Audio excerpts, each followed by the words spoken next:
ever asked yourself why your Scrum team is always late finishing stories by the end of the sprint? It seems like everybody is busy, but even when everybody seems busy, nothing gets fully done. Let's talk about the most common reason for it and how to fix it. What's the real problem? Here's what often happens. Everyone is working on their own thing. If you look at the Scrum board, everything is in progress, but nothing is done. Then the sprint ends and suddenly everything needs to be tested at once. There's not enough time and the sprint fails. The solution is simple but powerful.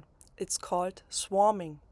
Swarming means, just like with bees, instead of everybody working alone, multiple people work together on the same story.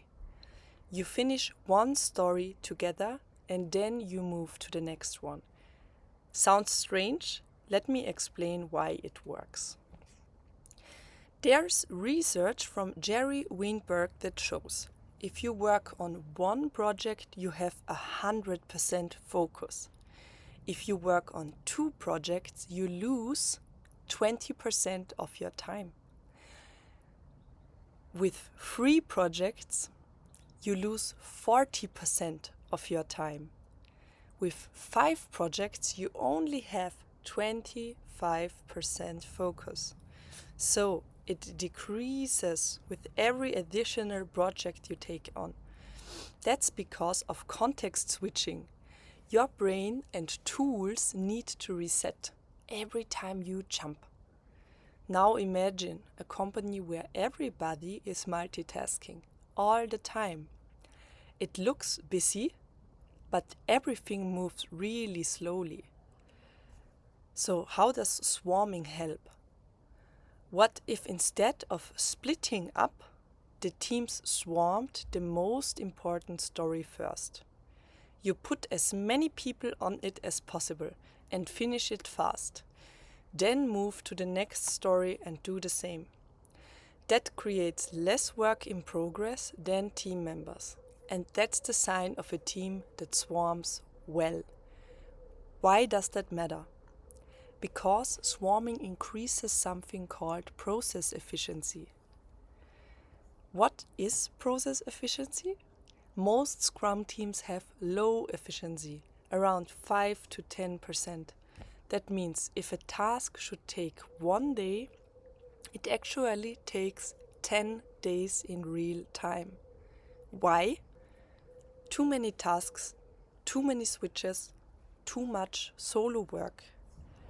But if 3 people work together and finish a story in 1 day, that's over 100% efficiency and a big boost in velocity. Swarming might feel uncomfortable at first. You might think, if I just work alone, no one will bother me. But that mindset slows down the whole team. If you really want to be a great team member, talk with your team about swarming. Less multitasking, more teamwork, more done stories. If you also want to additionally boost your sprint, talk to your team members about getting developers into the testing role, especially in the second half of the sprint, so they can additionally support the testing bottleneck. This really helps, and I have seen it work in the past. Also, when developers do some testing, they are encouraged to look at the mistakes that they might find of the other developers and learn from that. It's like a second review in that case, and I have seen huge learnings from that as well in teams. So remember, if you feel scared to change, confidence doesn't come first, action does.